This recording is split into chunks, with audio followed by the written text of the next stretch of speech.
Alright, let's talk about this Pocket 4 situation, because these new rumors are getting way too interesting to ignore. You know how we were all convinced that DJI would push 8K or at least 6K with the Action 6? Yeah, that didn't happen. Now, it sounds like DJI was saving that upgrade for the Pocket series instead. The big rumor floating around is 6K at 30 frames per second, which is a pretty sweet jump if you're someone who likes reframing shots or doing clean punch-ins during editing. It gives you extra room to tweak your composition without your footage turning soft. Definitely a step above what the Pocket 3 could manage. And for anyone hooked on slow-mo, things get even more interesting. The usual 4K 120 frames per second is expected to return, but some leaks are hinting at 4K 240 frames per second as well. If that actually happens, you're looking at super clean, ultra smooth, slow motion without dropping down to softer resolutions, something the Pocket lineup has never come close to before. Another thing people are excited about is 360-degree panning. Anyone who's tried tracking themselves with the Pocket 3 knows how quickly you hit that rotation limit. If the Pocket 4 really brings full spin panning like the Osmo Mobile 8, it's gonna open up so many fun moves, walking shots, dance clips, product demos, all without the gimbal locking up at the worst moment.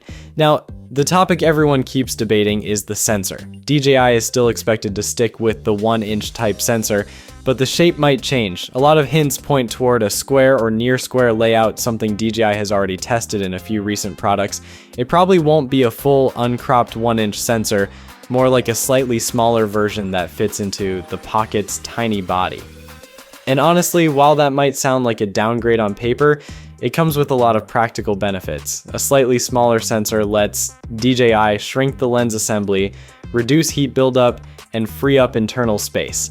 That extra room is exactly what you'd need for the telephoto camera that's been rumored for a while.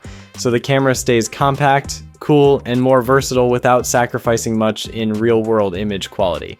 The Pocket 3 can shoot 16:9, 9:16, and 1:1, but its rectangular sensor means vertical and square formats are taken from a narrow middle slice, so you end up losing resolution and field of view when switching formats.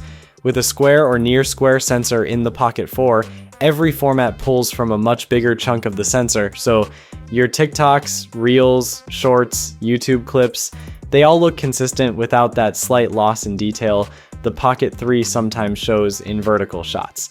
The Pocket 4 is shaping up to be a much more flexible and creator-friendly upgrade. That's it for now. Thanks for watching. Peace.